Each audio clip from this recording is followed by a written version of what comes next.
অবশ্যই ভালো লাগতেছে। আর মানে কি বলবো, যে জিনিসটা মিস করতেছিলাম আর কি ক্রিকেট খেলার, তো অবশ্যই খুব ভালো লাগতেছে। অনেকদিন পর খেললাম আর কি প্রিমিয়ার লিগ, তো অবশ্যই ভালো লাগতেছে আর কি বলবো এটা নিয়ে।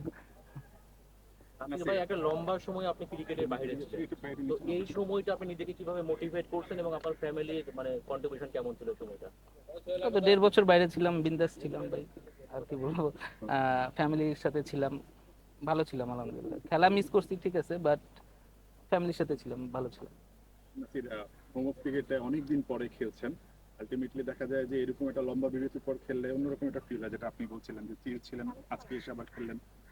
অনেকটা ডেবু ম্যাচের মতো একটা ফিল লাগছিল কিনা, যে সবাই কিন্তু আপনাকে কেন্দ্র করে সবাই একসাথে হয়েছে, আপনার ইন্টারভিউ নিচ্ছে, মানে সব ফোকাস আপনার না, দিকে ছিল।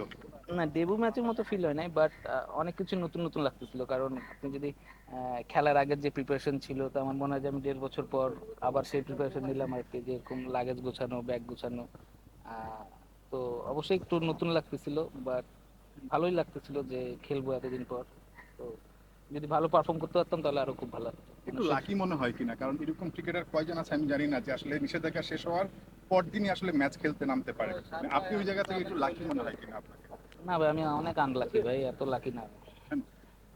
আমার কাছে মনে হয় আর কি, বাট এখন এখন কি বলবো আর কি, যে হ্যাঁ ম্যাচ ছিল বিদায় আমি খেলছি, আরো অনেক টিমের অফার ছিল, বাট আমার কাছে মনে হয়েছে যে এই টিমে খেললে আমার জন্য ভালো হবে, তো আমি এই টিমে মানে খেলছি। আবাহনীতে খেলার একটা অফার আপনার কাছে ছিল, কিন্তু আপনি খেলছেন অন্য টিমে, যেটা বলতেন যে এই টিমে না, মহামেডানের অফার ছিল, অফার সুপার ছিল, লিগেও খেলতে পারতেন। না অফার ছিল অনেক টিমে, বাট আমার যে জিনিসটা আমার কাছে যেটা ম্যাটার করে সেটা হচ্ছে প্রায়োরিটি, আর হচ্ছে আপনি কিভাবে আমার সাথে আচরণ করতেছেন আর কি। আর যেহেতু সুপার লিগ খেলার কথা ছিল, তো আমি কোনো টিমে অপশন হয়ে থাকতে চাই না যে অমুক প্লেয়ার গেলে আমি খেলবো, বা আমি অমুক প্লেয়ার থাকলে আমি খেলবো না। তো এই ধরনের অপশনে আমি থাকতে চাইনি কখনোই। আর হচ্ছে হ্যাঁ অফার ছিল, কিন্তু তারা শুধু অফারই দিছে, আর কোনো কিছু দিতে চায় নাই। বুঝতে পারছেন?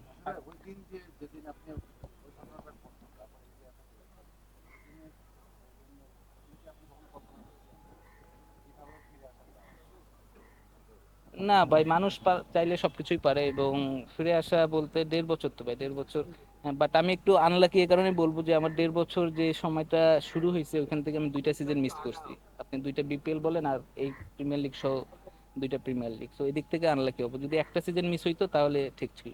নাসির, আপনি বলছিলেন মানুষ চাইলে সবই সম্ভব। আপনার এখন 34 ইয়ার্স খুব সম্ভবত। কোনোভাবে কি ন্যাশনাল টিমের স্বপ্ন এখনো দেখেন কিনা? থাকে না যে আসলে মানুষ তো খেলে আসলে ওই স্বপ্নটা নিয়ে। তো আপনি কোনোভাবে কি আসলে ওই স্বপ্ন এখনো দেখেন কিনা, সম্ভব কারণ কিনা? আমার মনে হয় যে যারা যারা ক্রিকেট খেলে তারা সবাই ন্যাশনাল টিমে খেলার জন্যই ক্রিকেট খেলে। আমিও স্বপ্ন দেখি এবং এটা বিশ্বাস করি যে এখনো অপরচুনিটি আছে। ন্যাশনাল আপনি পারফর্ম করলে অবশ্যই ন্যাশনাল টিমে খেলতে পারবেন, বাট এখন আপনি যদি পারফর্ম করেন সেটার মূল্যায়ন যদি ক্রিকেট বোর্ড করে, তাহলে অবশ্যই আপনি পারফর্ম করতে পারবেন। কারণ আপনি যদি দেখেন লাস্ট ইয়ার যেবার আমি বিপিএল ভালো খেললাম, তারপরে কিন্তু আমাকে এ টিমে বলেন বা প্র্যাকটিস ম্যাচ বলেন, বা তারপরে যে টাইগার্স ক্রিকেট আরও তো অনেক ধরনের খেলা ছিল, আমাকে কিন্তু কোথাও ডাকে না। তা আপনি যদি পারফর্ম করে যদি আপনাকে এইসব জায়গায় যদি না ডাকে, তাহলে আপনি ন্যাশনাল টিমে খেলবেন কীভাবে? তো এখন কি বলবো, অবশ্যই স্বপ্ন দেখি ন্যাশনাল টিমে খেলার, এবং এটা বিশ্বাস করি যে পারফর্ম করলে অবশ্যই আপনার কাছে সুযোগ আসবে।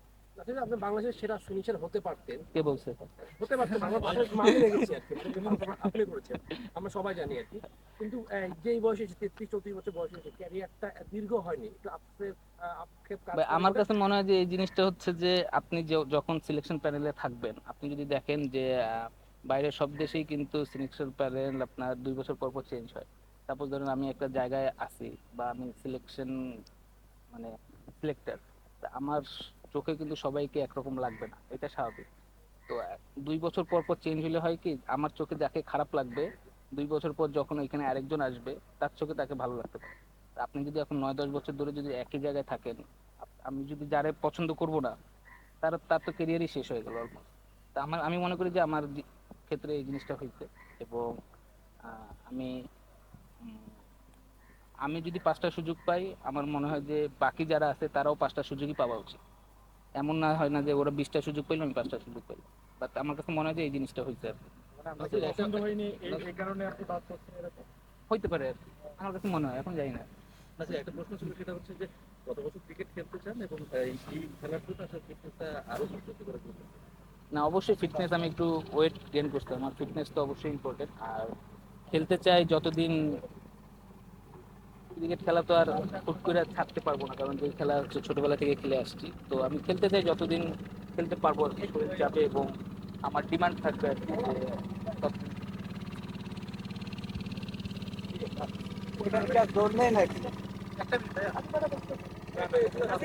Of the field, on the field, যেমন আপনি শুধুমাত্র ক্রিকেট না, ক্রিকেটের বাইরে অনেক কিছু আসলে আপনি ফেস করেছেন। মানে এখন আসলে বোধোদয়টা কি, মানে আপনার জীবনের বোধোদয় প্লাস ক্রিকেটের বোধোদয়টা যেটা, কি কি ফেস করছি ভাই বুঝলাম না। Of the field, on the field অনেক কিছু আপনি ফেস করেছেন। আমি সিঙ্গেলি মেনশন না করি, বিষয়টা হ্যাঁ। কারোর জন্য সুখকর হবে না। হ্যাঁ, হ্যাঁ। বাট এখন আসলে জীবনের বোধোদয়টা কি, মানে আপনি এখন আসলে যদি বলতেন ক্রিকেট এবং ক্রিকেটের বাইরে। আলহামদুলিল্লাহ, আমার একটা সন্তান আছে এবং ফ্যামিলি আছে, আলহামদুলিল্লাহ আমি অনেক হ্যাপি আছি, ভালো আছি। আর হচ্ছে আহ, যাদের নাম হয় তাদের বদনামও হয়, এটাই স্বাভাবিক। তো আর আমরা তো এখনো অনেকে অনলাইন মিডিয়া, এরা তো নিজের টিআরপি বাড়ানোর জন্য যা তা করে নিউজ করে, আপনাদের সবাইরই বলতেছি আর কি। এটা সত্যি। তো আমার মনে হয় যে এরকম নিউজ না করাই ভালো, কারণ আপনাদের একটা নিউজের কারণে হয়তো বা কিছু লাইক ভিউয়ের কারণে আরেকটা ফ্যামিলিতে সমস্যা হইতে পারে, বা তো এটা আপনারা ভালো জানেন, যদি আপনাদের ফ্যামিলির সাথে এরকম হয় তাহলে তখন বুঝতে পারবেন আর কি জিনিসটা। লাইফে আরেকটু কেয়ারফুল হলে মানে ক্যারিয়ারটা সমৃদ্ধ হতো কিনা এরকম কেয়ারফুল, আমি আলহামদুলিল্লাহ যেমন ছিলাম ভালোই ছিলাম, আমার খেলাধুলা নিয়ে তো কোনো কমপ্লেন ছিল না। না আমি ইনডিসিপ্লিন ছিলাম, না আমি খেলাধুলায় ফাঁকি মারছি, এরকম তো কোনো কিছু ছিল না। আমার লাইফ ভাই আমি কিভাবে লিড করি সেটা হচ্ছে আমার ব্যাপার। আমার লাইফ তো আপনারা বলে দিবেন না আমি এইভাবে লিড করবো, আপনি শুধু দেখবেন আমি মাঠে কেমন আছি।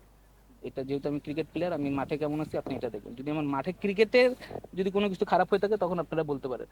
তো এটা আমার মনে হয় না যে এটা কেউ বলতে পারবে। আচ্ছা ভাই, আপনারা তো তারকা, আপনাদেরকে আসলে তরুণ থেকে শুরু করে অডিয়েন্স ফলো করে। এগুলা ভাই, তো এগুলা এগুলা হচ্ছে, সেক্ষেত্রে আসলে মেসেজটা কি এগুলা ভাই? এগুলা হচ্ছে ভুয়া কথা ভাই। তারকা মারকা বইলা কিছু কিছু নাই ভাই, না খায় থাকলে কেউ আপনারা আইসা আমাকে বলবেন না যে ভাই খান, বুঝতে পারছেন না? তো এগুলা কোনো কিছুই না, আমি যেমন আছি ভালো আছি, আপনি আপনাদের মতোই মানুষ, তো আমারও লাইফ আছে, ফ্যামিলি আছে। নাসির নাসির ভাই এখন তো বোর্ডে পরিবর্তন আসছে, তো আপনি থেকে বাইরে ছিলেন এই সময়টা আপনার নির্বাচন থেকে শুরু করে বোর্ড প্রেসিডেন্ট, ক্রিকেট অপারেশন বা সিনিয়র কোনো খেলোয়াড় কারোর সঙ্গে আপনার যোগাযোগ হয়েছে, কোনো কথা হয়েছে? না, কারোর সাথে কোনো যোগাযোগ হয়নি, কোনো কথা হয়নি। থ্যাংক